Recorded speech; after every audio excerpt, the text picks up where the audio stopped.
In this guide, I'll show you how to reduce controller input lag on PS5. So the first thing you want to do is select the settings cogwheel in the top right corner. From here, you want to scroll down and select screen and video, video output, and scroll down and look for ALLM or auto low latency mode. Now you want to turn this on to automatic because if your TV or monitor supports gaming mode, that's typically what it's called, it'll automatically convert to it while playing games, thus decreasing input lag. Now, in addition to that, I recommend you go back and go to Accessories, go to Controller General, and make sure your DualSense wireless controller is up to date with the latest software.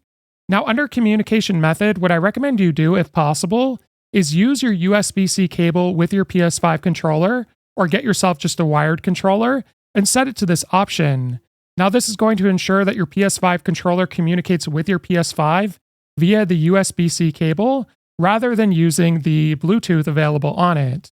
Now, some other things you could do, which could be the problem if you're experiencing input lag, would be your network.